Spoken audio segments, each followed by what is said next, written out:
It's time for another best of 5 series, and what I got for you today is a Zerg vs Protoss, where in game number 1 we're starting off on Ascension to Ire LE. Spawning in the southeast corner, playing with the red Zerg pieces, we have none other than Team Liquid's Snute. And his opponent spawning in across position and playing in yellow, apparently not quite playing in blue, playing in yellow, we have none other than the Protoss known as Neeb, or Neeblet, kinda depends on what nickname you're reading, I don't really know exactly. He seems to play under 2 different nicknames nowadays, doesn't really matter all too much. This guy is an absolute beast. Of course, in particular last year, he ended up winning a Kespa Cup, definitely one of the best tournaments that I remember watching myself as well. He was definitely dominating the Korean scene at that point, which was almost unheard of for a little while, and ever since then, really, it seems like he's sort of opened up the door to a lot more non-Koreans participating in the Korean tournaments as well, and actually being very successful at that as well. Now, Snute in his game apparently is going to open up with a very quick hatchery right here. Wouldn't be surprised if he goes for a quick gas geyser right here at 18 supply as well, and shortly after, he will be getting himself that spawning pool too. Now, of course, Snute, very well known for his macro style. He's been around for basically I think it's been about 7 years or so, basically since the beginning of StarCraft 2. He's been a professional gamer. He got picked up by Team Liquid very early on, and he's always remained loyal to them. And he's really been, he's been participating and dominating for such a long time as well. He is definitely one of the, one of the more enjoyable Zerg players to watch for myself. I mean, I really enjoy watching the macro-focused Zerg styles in particular myself, and he's most definitely one of those players. He definitely is capable of cheesing if he wants to, but most of the time he will be focusing on solid, straightforward macro. In the meantime, on the other end of the map, we do indeed see that cybernetic score go down right here at the front. Neeblet did decide to go for the Nexus very early on here as well. Just mostly playing this safe, going for that probe scout as well. Some players have been skipping that in the early part of the game, but he's really keeping close track of exactly what his opponent is going for, and he's now also following it up with a double gas geyser. Now, the double gas, of course, does open up a couple of different builds here for the Protoss. We'll have to keep an eye out on that. Generally speaking, one of the things I've noticed is that a lot of Protoss players lately have really been favoring, both the Stargate openers as well as like the quick third Nexuses or Nexi. Depends on which of the plural you're going for right there. We'll keep an eye out on exactly what tech he chooses to go for here very, very shortly. No Mothership Core just yet, so he may very well decide to go for that Stargate, as he is closing in on an 150 gas right now, and I think this is where we should expect it. There we go. Neeblet indeed going for the quick Stargate opener. Very, very standard. The first Overlord did indeed make its way across it. We'll be able to scout out exactly what's going on right here at the front, where I recognize that there is something, there's a little bit of potential right here to run by with Zerglings, but I highly doubt that Neeb will really allow that damage. Second one, however, still quite far in the distance, and he will not really, be able to find out about the Stargate until the units are already out on the map. Now, of course, there are most definitely timings right here as well for the Zerg to go ahead and deal with that, such as, for example, the 4-minute blind spore crawlers. We'll see if he decides to go for exactly that as well, but in the meantime, Snute has indeed established that third hatchery, and while he's dealing with a little bit of early game pressure here, I mean, I haven't really checked out the early game pressure all too much, but really you shouldn't really expect any of these players to take damage here in the early stages of the game to just the first couple of units that come out. They have played thousands and thousands of games, where they make it past the 5-minute mark, and usually the early game will be absolutely spot on.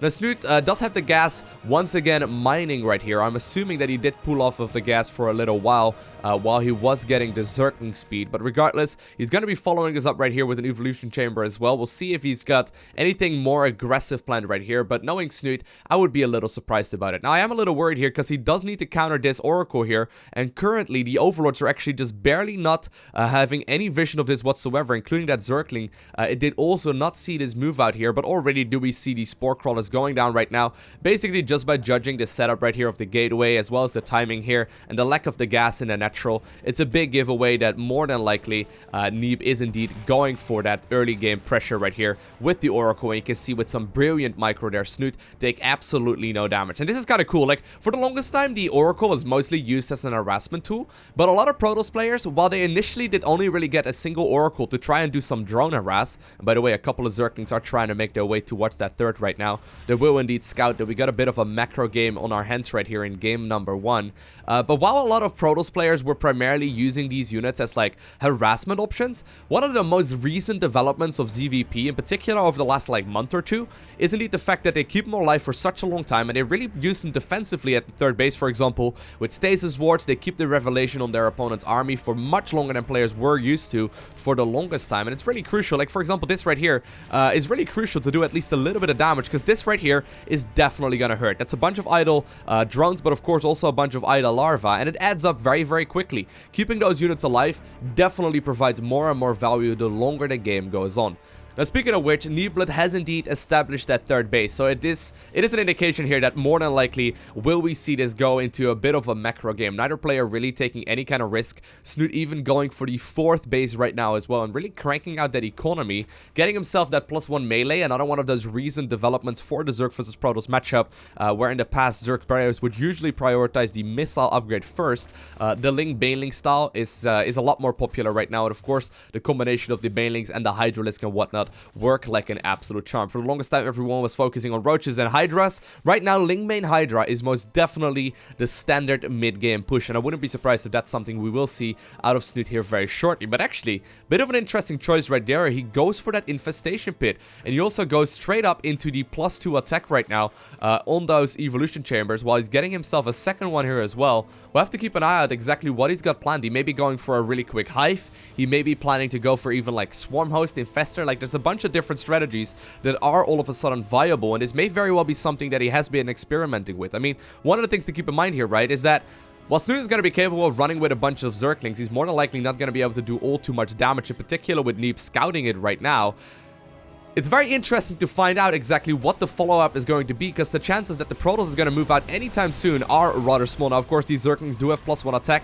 That does mean that they're going to be more than capable of taking down the majority of this army. Lots of damage will be dealt here by these Lings, but beautiful force fields. Those photon overcharges will indeed, of course, cause these Zerglings to back off here for the time being. But apparently, all of the defenses here were actually pulled by the Protoss players, so that does mean that the main, as well as the natural, is going to be under quite a bit of threat. Zerglings now also once again heading towards that third base location. A couple of Zealots will be able to meet them head on right there, and considering the amount of Zerglings that actually ran by here, I imagine that a lot of probes would end up falling, but actually hold that thought. I thought for a second that Protoss would be able to defend it right here with minimal losses. Still, a ton of workers do indeed end up getting killed. Initially, that defense seemed absolutely spot on, but a handful of Links there in the natural dealing an awful lot of damage, and all of a sudden, yeah, Neeb will indeed be forced out of the game. We did see that super quick Hive going down. I guess that Snute wasn't really anticipating on picking up the victory right then and there either, but I mean, just simply the Gatekeeper, right? The Gatekeeper was pulled to that third base, the one that was holding its charge right there in the natural. The Gatekeeper was pulled to defend against the Zerglings, and then the Zerglings just simply ran into the natural and the main. Slight slip up right there by Neeblet, and immediately the game ends. I do hope we're gonna see a little bit more of that super fast Hive play in this series. I mean, I was really intrigued by the speed at which Snute was getting his upgrades, as well as all of the tech that he was going for. I mean, most of the time people will be going for a, you know, a push with a bunch of Hydras there, right? And this was basically the Hydraling Bane push, but without the Hydras. I guess it sort of threw Neeblet off guard there as well, and while he defended his third base absolutely brilliantly, he really didn't take any damage right there initially at all. Just simply not having that single Zealot or Adept on hold position, or even a sentry to, you know, force field out any potential Zerglings, it's almost immediately game over. Just because, you know, while it may seem a little bit preemptive right there, right? Because I always see people ask that. Most of the time, when you lose a substantial amount of workers at that point in the game, you are not really going to be able to claw your way back into it, in particular against a player like, you know, for example, Snute. I mean, people of his caliber will just not be giving away a lead that big anymore. And of course, you got to keep in mind, they're playing a best-of-5 series. If you keep on playing the one game over and over and over again, right, and you know you're going to lose it, and you decide to stick around for an excessive amount of time, you can actually be mentally defeated for the rest of the series as well. So, even though it seemed a little bit preemptive right there in game number 1, I think that it is the correct choice right there for Neeb to just simply go ahead and tap out, recognize the slight little error that he made right there, putting that single unit from the natural towards the third to try and help defend against the Lynx. And, you know, he just simply got to regather himself, because he didn't really mess up that much, just a slight little mistake. And that's really the nature of Protoss for the most part in really all 3 matchups. I mean, a slight mistake can immediately cost you the game. A single unit on hold position can most definitely make, you know, a world of difference right there, and oftentimes can indeed change the outcome of the game rather rapidly. Regardless, though, once more, we see that hatch gas pool go down right here by Snute, or for Snute rather, and at the same time, we once more see that really quick Nexus going down, and this time, actually, it's going to be a Nexus first here by Neeblet. Definitely a little bit more greedy there, but then again, on this map, generally speaking, in particular against an opponent like Snute, the chances of him going for some really early game aggression are rather slim anyway. What are you going to do? Are you going to push up the ramp right here? Of course, when you want to take the expansion on a map like this, as a Protoss player, you can just safely take it right here in the back of your main, and usually you're not going to be in a whole lot of trouble. In particular, when it's like a small ramp leading up to your main base, it's very difficult for a Zerg to push up into that. And indeed, Snute is he's just simply gonna go ahead and play this defensively once again. Of course, it's a bit of a risk, though. Of course, you gotta make sure that you do it against the correct opponent. But when you know the way that your opponent plays, like for example Snute, he most definitely favors, you know, the macro focus style. Usually, you're gonna be able to get away with it, and it looks like that is going to be the case right here as well. Super quick Stargate once more here by Neeb. Of course, with the brilliant overload positioning right there by Snute, he will be able to figure out exactly what's going on, keeping close track of exactly where those pylons are located, and with that, the tech as well. So there we go. He most definitely has got a full vision of exactly what is going on right now. And this actually was a super quick one. This was sort of like meant to catch the Zerg off guard. Usually the first Oracle doesn't really arrive until like, I would say like 4 minutes and 30-ish seconds. This one is significantly faster, and while he's still going for the Oracle, I'm sure that Snute will be prepared here with the Scout very early on into the game. And actually, he's decided to go up to a bunch of additional Queens. He's already got 3 of them out right now, producing another one. I actually quite like that little move. Of course, that will not only allow him to defend against the Oracle, but also really up the creep spread. Third base going down right now as well. He will need to position one of those Queens inside of the main base at the very least to shoo away the unit for a little while longer, but I think he's gonna try and connect the bases with creep here very shortly, and just simply use the Queens here for home defense for a little while longer, while just simply building up that economy. And I guess that at this point, Neeb must recognize as well that he's probably not going to get a whole lot of damage done. He's going to follow this up with a gateway or two actually, and then also a Twilight Council. So more than likely we'll be finishing up the Adept upgrades and any of those, you know, Twilight Council upgrades really early on into the game. And I think he may be looking to take a third base very shortly here as well, roughly 4.5 minutes into the game. Now the Oracle is indeed on the other end of the map as well. You got to keep in mind that, you know, Zerg will try and lose as few workers as he possibly can. Nice bit of target firing right there though. Neeb does still get actually 4 drones there for his troubles. That's most definitely the best he could have hoped for right there. Most definitely considering that Snute was mostly like hard countering that build there. 4 workers is definitely the best you're gonna hope for, and it looks like actually we got a slight bit of changing right here for Snute's playstyle. He has decided to go for the +1 missile here instead, as well as a rather quick Roach Warren. He's gonna go for a bunch more evos here at the front. I don't think these evos are really gonna do a whole lot, but he may be looking to go for a timing attack with +1 attack roaches. Now he has recognized indeed that there are a bunch of gateways down already for his opponent, so he will be able to, of course, shield away against these early game adepts as well. They should not be able to do a whole lot of damage. Now Snute is going to be in a bit of trouble though, because these units are going to be able to make their way to the other end of the map, and the roaches are not going to be out for a little while longer just yet. More and more Queens, however, are going to be available. I think he's going to be capable of starting up a round of roaches right from the get-go. There, indeed, we do see 6 going down here. I assumed he was going to get maybe a little bit more aggressive, but I guess these are just simply defensive to try and deal with the adepts that are at the front door right now. And actually, I don't see this a whole lot, right? At professional play, you don't really see the wall-offs all too often. I gotta say, I actually quite like it. I mean, this gives Zerg a lot more time to just simply, you know, bank up the additional amount of workers, and he's already going back to droning once again.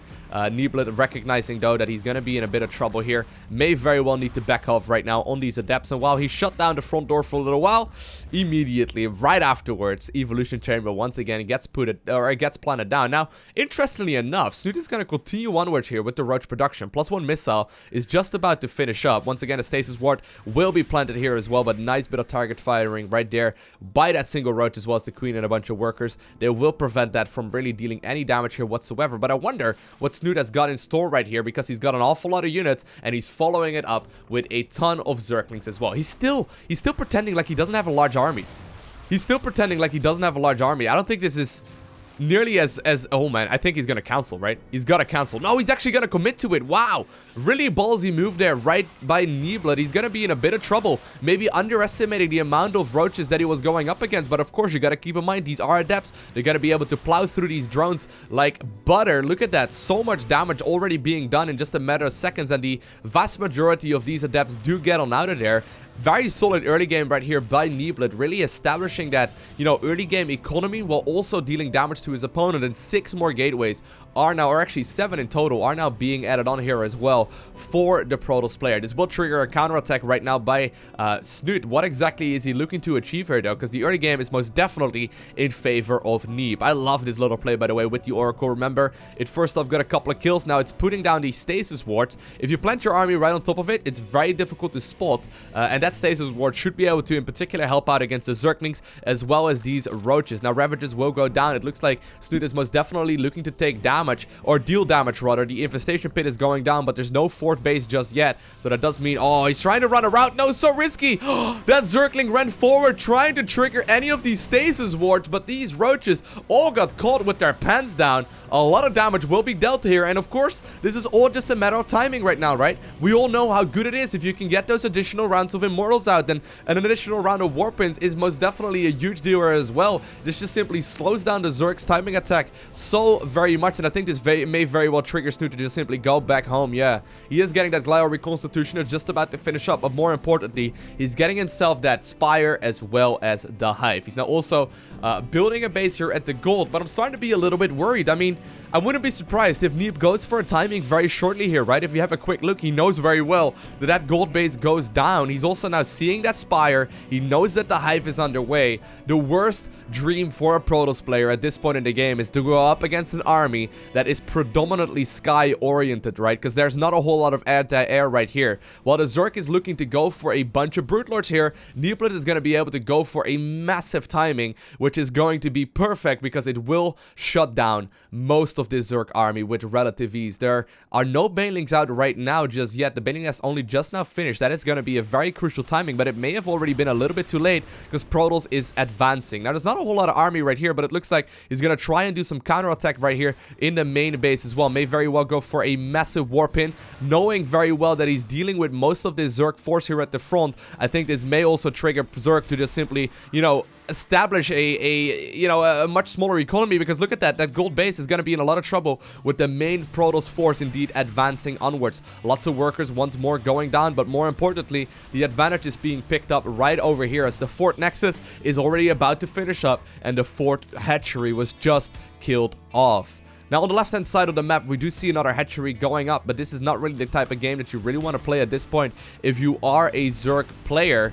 Great Aspire is being morphed in right now as well, though. That is an important one. There's not a whole lot of anti-air here available just yet. Of course, you got to keep in mind that these Archons will be able to shoot up, but there's no like Tempest Switch or whatever going up just yet, which is something that we see quite a bit at the highest level of play. Now, of course, Neeblet will have full vision of exactly what's going on here, so I think he's assuming that he's going up against those the Great Aspire units here very, very shortly. Now, he's not done with the aggression just yet, apparently. Oh, man, so many of these Banelings do end up taking hits there from all of these Archons. Beautiful moves here by the Protoss player in yellow, making such solid trades there, really getting a solid engagement. Now, he's not quite finishing off the opponent just because Snute has been establishing such a large army here already, but look at these warpins. More and more units will go down. He's going to be capable of morphing in more and more Archons here as well. I think that's going to be the majority of the anti-air. I mean, one of those Archons, I think the one actually that ate most of the Banelings there, did end up falling, but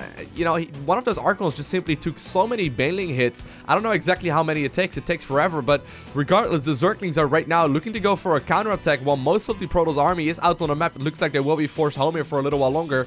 While most of the Protoss army is currently out on the map, they're gonna have to deal with this. Banelings are trying to move forward once again. Brilliant Myco here by the Protoss player, but does he have enough army. There seems to be an awful lot of Zerg here available nonetheless, and while the Great Aspire is already morphed in, nice little bit of pickup micro, there is no switch to those Brute Lords just yet, and I think this may very well catch the Zerg off guard for just a little, or the Protoss rather, off guard for a little while. Huge Warp in does get cancelled there as well by the sniping right there of that Warp Prism, and while Snute was looking like he was in a bit of trouble here previously, he is cleaning up the majority of this aggression, and I think he's going to be capable of, I mean, potentially going for a Brute Lord switch right now. I mean, the Great Aspire is ready to produce those units here. He has decided he's not going to switch into that just yet. I actually really like that. Most of the time, you see Zerg players die to this timing right here from the Protoss, knowing very well that the Protoss is going to go for that timing attack, right before the Brute Lords can come out. Then, I mean, Neeblet went for it right there. The Great Aspire got morphed in,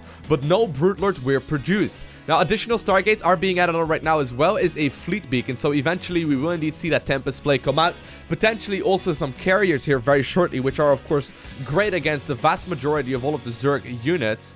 But I quite like this actually, morphing in that Great Aspire, letting the Protoss scout it, but then really not dealing with any of those units just yet and just simply sticking on the army composition you've already got. Instead, relying on the army that you have to try and clean up the remainder of this game. I love it. I think it's really smart. Now, of course, this does, this does put Zerg in a very vulnerable position because already there are 5 bases available for the Protoss, of which one is a gold base. Another Warp Prism is now also moving out. Beautiful force fielding though. The defensive play has been on point in this game so far by Neeblet, not making sloppy mistakes like he did in game number 1 here whatsoever, and he is not, like, while he may end up losing quite a bit here, I don't think he's gonna end up losing the majority of the economy here at the right hand side of the map. I mean, already this Warp Prism in the main base, it's being a little bit annoying. A massive Warp Pin can potentially go down here as well, although it looks like he's just simply decided to pick up the the Warp Prism for the time being. Now, the Spire is down, right? So that does mean that the Ravagers, or rather the Corruptors, can indeed be produced here as well. And I think that this is mostly just meant here to push the Zerg back now. You gotta keep in mind, at this point, carriers are in production. Neeblet is producing as much as he can. Did he already get the upgrade? No, he did not quite get that just yet here in the Fleet Beacon. That is an important one. There we go. He does decide to get that upgrade. I've seen people forget about that one in several games in the past. But, I mean, really, like, the Warp Prism at this point is mostly just meant to keep the Zerg player back. And what exactly is Zerg gonna do? I mean, look at that. Neeblet is gonna throw away all of the minerals that he's got in the form of a lot of Zealots. And these Zealots may very well be capable of taking down this base right now. Look at that. More and more damage will get down, or will go down rather. And while maybe the Warp Prism will get picked off here, I think that this base is going to be in a lot of trouble because these are well upgraded Protoss army units. And look at that, the +3 attack dealing so much damage there. That Nexus, or rather that hatchery, gets sniped almost in a matter of seconds, and he's immediately replacing it with much higher tier units. We see those carriers go down right now. We see a mothership, or a mothership rather, being morphed in, not a mothership core. We even see the air attack weapons go down right now, as well as the shield upgrades. I mean, this is a game right now for Neeblet to lose. I mean, sure, the army supply counts, as well as the supply counts in general right now, are in favor of the Protoss, or of the Zerg right now, but Protoss can max out here in just a matter of seconds. There are so many high tier units available, and once Protoss really maxes out on, an Archon, Immortal, Sentry, High Templar, Mothership, carrier composition, that is such a difficult army to kill. And while there are a couple of brutes out right now, as well as a whole bunch of queens, I mean, this game is by no means over just yet. I would say this is most definitely the game for the Protoss to lose right now. In particular, in a minute or two from now, once these carriers really come out in larger numbers. And I actually love this timing, though. Snute may very well be able to do more damage here than we realize. There's going to be a lot of Protoss army here that will be quite vulnerable. He's going to need himself some of those Overseers, though, not really quite having vision of this army just yet. Once again, though, this single Oracle being so very helpful, once again tagging the majority of the Zerg army right now, really keeping close eye out on exactly where all of those units are going to be located. And while Snute is once again trying to counterattack here, the damage that he's been able to do has been very minimal so far. I mean, the defensive positioning here with so many cannons has been absolutely spot on, and while maybe these Zerglings will finally be able to do a little bit of damage, there's gonna be a massive fight here in the central part of the map. The carriers are now also moving onwards. Looks like the Zerglings, however, have decided to turn around. Storms will go down here. Mothership will end up taking a bit of damage, and actually the massive recall does get forced. Somehow, some way, Snute is actually dealing with his army just fine by having so many Zerglings out. They are extremely well upgraded. We do see another one of those mass recalls, but a lot of the Archons are indeed caught in a weird angle. They're not quite able to leave the natural here anymore. They're gonna need to shut down a single one of those warp gates because they can't quite fit past this, and these are the kinds of moves that Snute needs if he wants to pick up the victory right here. Once again, look at that. With these Archons just simply not in that engagement, 19 probes do end up falling, but still there's so much economy available. Neeblet trying to do whatever expanding he can. Once again, Zerglings are heading down towards this expansion as well. They do have really good upgrades. They're +2/+2 right now, as well as Adrenal Gland, so that does mean that they will be able to plow through these cannons quite easily, but the positioning here is most definitely solid, and that was not quite the trait that the Zerg player was looking for. But while a lot of the probes did end up falling there, I'm still looking at this Protoss army, right? And by playing against that 100 times myself as well as a Zerg player, as well as like playing it a whole lot myself as Protoss, this is an army that does not die very easily. High Templar on the ground, sentries on the ground, there's still Archons in there, there's a lot of carriers. In particular, once the carriers get to like 6+, you know, numbers, it becomes extremely terrifying, and 3 more are just about to join the battlefield. Now, more and more Zealots, once again, being warped in. These are mostly just a nuisance, just trying to drop down as far as the mineral count goes and keeping that Zerg player back, looking to build up to that Golden Armada here and really get a ton of those units out. I think he's just going for a bunch more Archon here as well, and I mean, this is gonna be a tough engagement for the Zerg player to take. Look at the amount of high tier units. Sure, Zerg is maxed out right now, but the army supplies are plummeting. Huge storms are going down. Now, this is not done just yet, however. Beautiful engagement here by the Zerg, really making the most of the army, replenishing as much of this force here as he can, and somehow, some way, he's dealing with a lot of the forces, but I wonder, is it going to be enough? Sure, a bunch of the probes, once again, do end up falling here. Carriers, however, are still alive. Photon overcharges, not quite available here anymore, but the carriers are dodging those biles, and I think that the majority of this Zerg force will end up falling. Solid control there by Neeblet, and I think this is the trigger that he was waiting for. I think this is the moment where he's gonna start counter-attacking. I don't know if there's currently a warp prism out on the map. It looks like there's a single one hidden right here in the bottom left corner of the map, but he can just simply warp in close to the fight here nonetheless by just simply warping it at one of his bases. And I think that once these carriers once again get their interceptors ready to go, I think that this engagement will indeed go down very shortly. And this is one, once again, for Neeblet. Like, Neeblet is a tricky, like, this is tricky, right? You want to try and max out on maxed out units, on these really high tier Protoss units. Really go and establish the Golden Armada, because otherwise Zerg can still take out your bases as well as all of your army with relative ease. But once it maxes out, that's where this becomes absolutely terrifying. And Snute, I mean, he's slowly losing that army supply, right? I mean, look at that. These Banelings are desperately trying to connect with Archons, and by barely even moving across the map in this game, Neeblet obtains the victory. And there we have it. The score is evened up in this best of 5 series. Now, I wonder what Snute thinks of that last game, though, because it feels like he was playing a pretty solid late game strategy right there, right? He established all of the economy that he wanted, and while he wasn't quite, like, able to activate and really push super aggressively with his Brute Lords when he initially made the Greater Spire, just because he didn't really have the economy to properly support it at the time, I felt like he did a really good job of playing the late game, but Neeb just did it a little bit better. I mean, Neeb really didn't take any unnecessary risks. He just simply sat back, played the super defensive Protoss style, and it is the correct way of playing late game ZVP right now. Eventually, right, once Protoss maxes out on that Stargate-based army, it's extremely difficult for the Zerg to kill, and I mean, Neeblet showed it right there absolutely brilliantly, building up to that Golden Armada, not taking any risks, barely taking any damage from the Zergling run-bys, and really, like, playing a super solid defensive style. I wonder what Snute has got in store for this game right here, because Neeblet seemed to have his number here in the late stages of this game. Now, once again, Snute going for that hatchery on the low ground, following it up with a gas geyser as well. No Ravager cheese here whatsoever. That's one of those builds that you do see at the highest level of play as well, but Neeblet will be able to scout this out with a probe nonetheless. I think that is the reason why he's going for such an early scout in every single one of these games, just to be safe and just to figure out exactly what it is his opponent is going for. And you can notice right here, by the way, this probe managed to get to the other end of the map just before he put down a Nexus.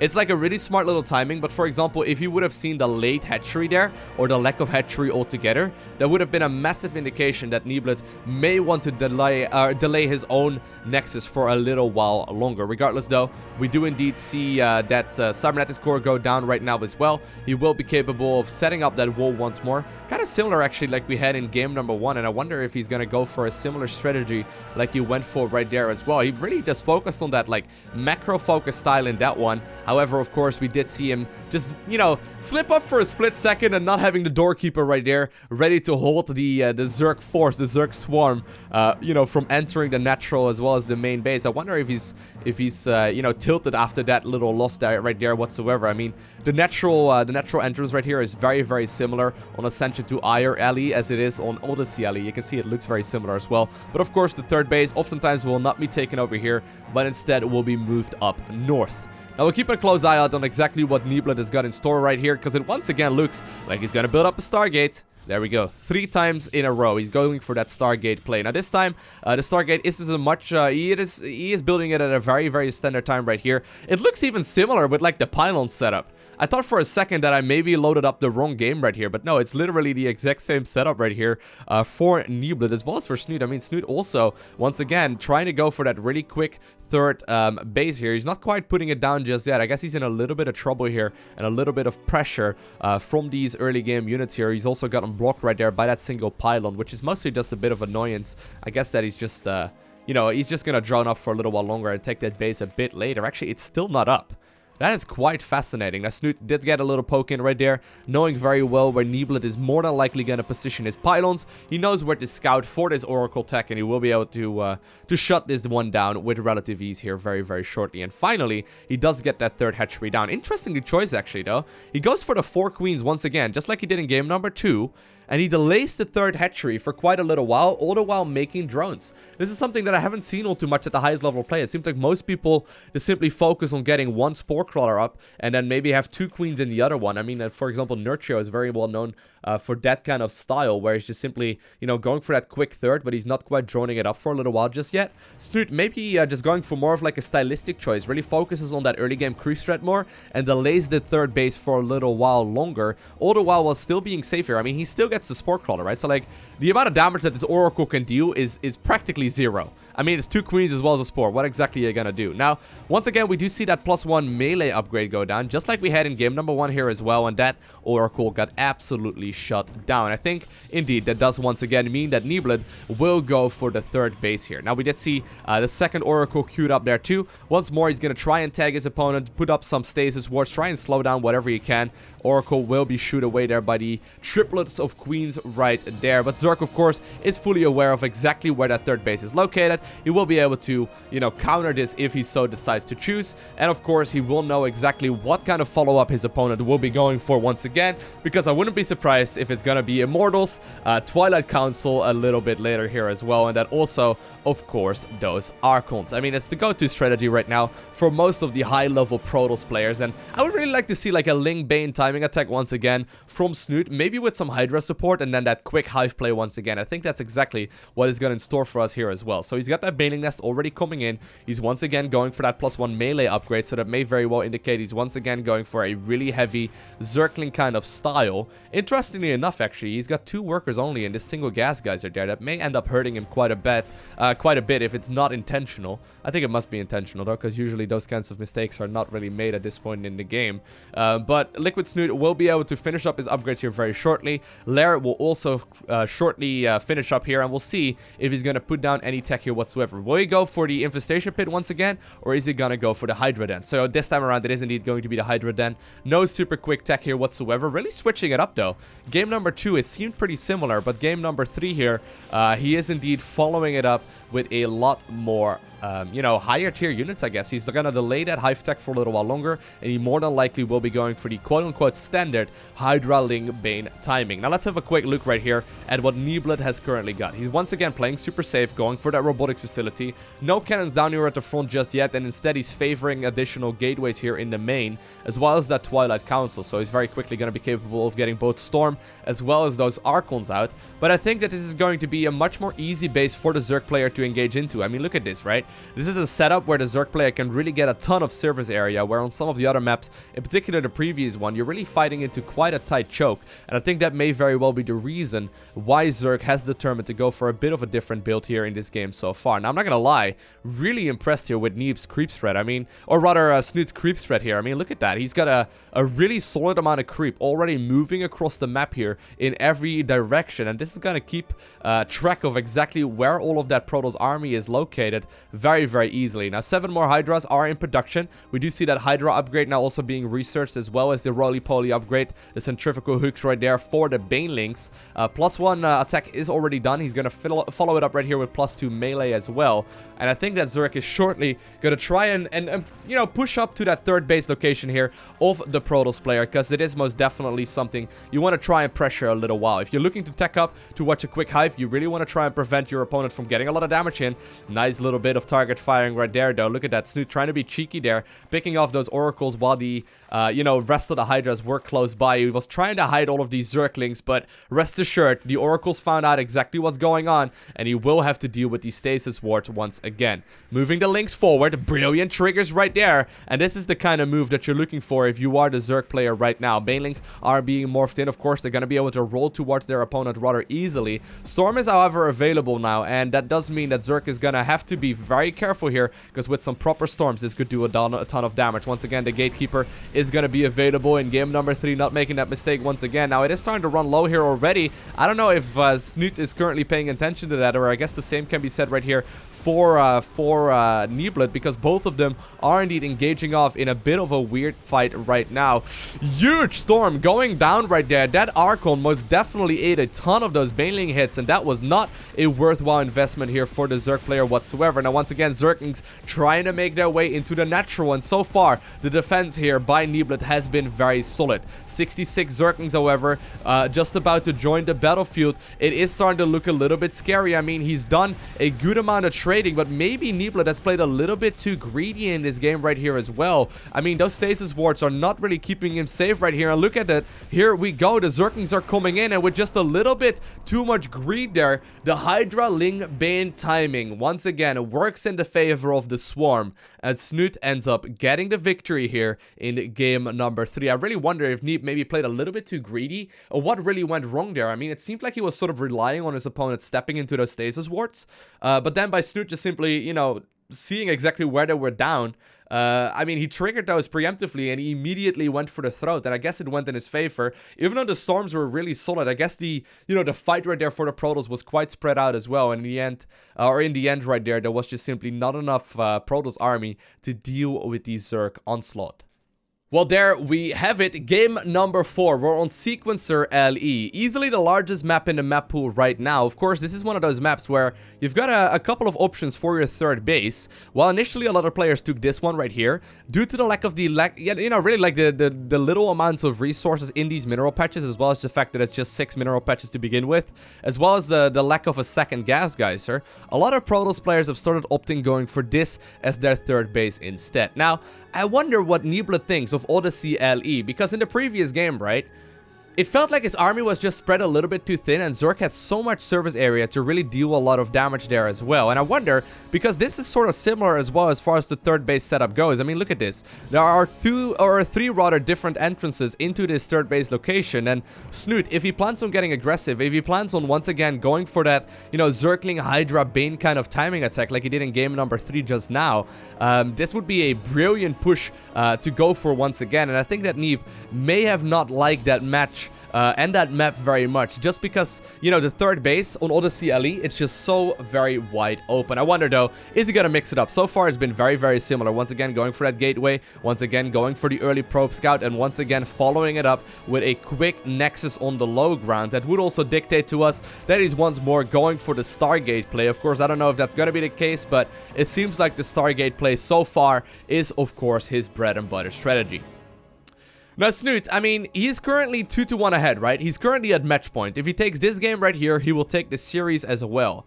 So, I mean, if he's planning on getting aggressive, this would be the perfect time to go ahead and do so, right? If he plans on cheesing his opponent, this would be the perfect game to go ahead and do exactly that. If he plans on going for like a really wild strategy, this would be the time and place to do it. However, I highly doubt that that's going to be the case. I mean, he's straight up macro, has been working out well for him thus far, with the exception of game number 1, where he got, I guess, caught off guard with the early game adepts and all that sort of shenanigans.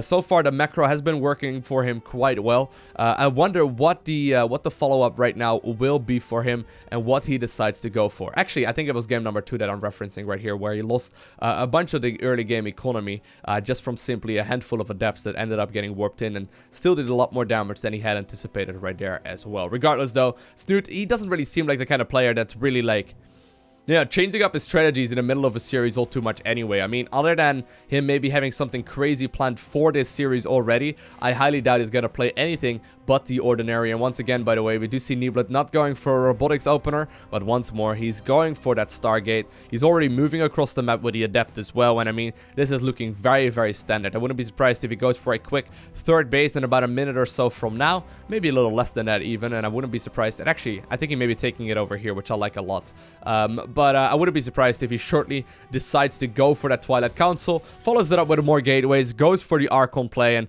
we'll see exactly what he's going to store for this match. Now, I do actually like the idea of him putting down the pylon over there, okay? I'm a little worried if he's going to take the third base right over here, because, I mean, Snute would just simply end up scouting it, and he will go for the exact same push that he went for in game number 3, and I think it could do a lot of damage on a map like this in particular.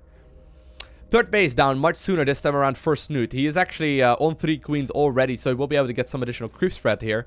Uncharacteristically right there, look at that. He actually saved up some additional energy right there on that queen. Doesn't really happen all too often right here to a Zerg player of his caliber. I don't really think it's going to be that big of a deal right now, but regardless, Neeblet will indeed follow this up with more gases. He will indeed be able to get that Oracle down, and I wonder if Snute has got vision of this just yet. I mean, he hasn't really seen anything else just yet, but just judging by the timings of all of these units that he sees right now at this point in the game, he can recognize that it is indeed once again going to be an Oracle opener, and he's getting himself those spore crawlers out as well as that evolution chamber. We do see Overlords now also in production. Of course, he's really just trying to build up more and more macro, right? He's trying to build up more and more army here while being safe against all of the early game harassment. And so far, I mean, very little damage was taken throughout this series by Snute in the earlier stages of the game. I mean, look at that. 11 more workers going down right now on the production tab. He's going to be maxed out almost on 3 bases at like the 4.5 minute mark. That's super early on into the game. No lair going down just yet. Nothing but the single gas. I think that this is one of those things that Snute has been going for a lot. I've noticed he does this quite a bit, where he like gets the single gas geyser. That's where he mines from, and other than that, he gets full like 3 base saturation, and then he starts adding on additional queens, or rather additional gases as well. Now the oracles will be able to do at least a little bit of damage. One of the queens does end up folding, but really look at that. He got so much economy off of just a handful of gas, just a handful of gas income right there in general, and he's already putting down that 4th base right here as well, and still piling on the workers. Such a brilliant play. Now Neeblet has decided that even though he put the pylon over here to the right hand side previously, he has decided that he's gonna build the nexus over here. A little risky, but I guess by judging the setup right now of that 4th base timing, he must feel pretty safe about it as well, because I mean, Snute is not looking to get super aggressive in this game like he was previously, for example. Another macro hatcherina also being added on here, and I mean, I wonder, is Snute gonna put down the Hydra down here, or will he be planning to go for a you know, maybe a quick hive like he showed in game number 1 once again? We'll see if he is planning to tech up right now at this point in the game. We do see that Baling Nest just about to finish up.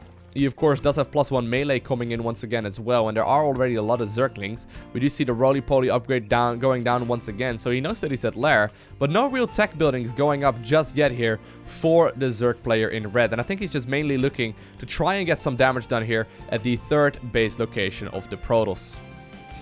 Zerglings desperately running across, and this is actually a rather powerful timing. Once again, there is going to be a gatekeeper. That does mean that this adept will be able to hold the position for a little while longer.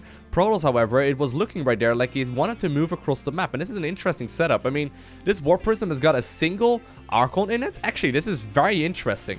These Zerglings, I mean, they're going to be scouted here by Neeblet. I think he's trying to intercept them here as well. And while there are 36 more links on the production tab, I mean, Adepts, Zealots, as well as Archons, and then a bunch of, I mean, Whoa, what was that? He actually decided to cancel that? Alright, a bunch more Zealots and then more High Templar being added on. And with that, an Archon, of course. This actually could be a lot of trouble. I mean, there's no Roach Warren, there's no Hydro Den, there's no tech here whatsoever for the Zerg player. He's been building up that economy, but he doesn't really have a whole lot here to deal with these units just yet. It will all come down to the micro right here. During this engagement, the Banelings are getting good detonations off right there. Really solid play here by the Zerg player. Definitely can't fault him on that. Nice bit of pickup micro once again, however, not losing these Archons for nothing just yet. Once more, picking them up and dealing so much damage with them. Actually, I'm quite surprised how much defense he's managed to do here with just a super small amount of army. However, the damage here, it's impressive. And apparently Snute ends up picking up the victory, and with that, the victory in this best of 5 series here as well. Neeblet decided to go for a bit of a cheeky push there. I mean, he must have recognized the lack of tech there, and he must have realized that there wasn't gonna be a Roach Warren down or a Hydro Den or anything along those lines, and I guess he decided to make a move for it.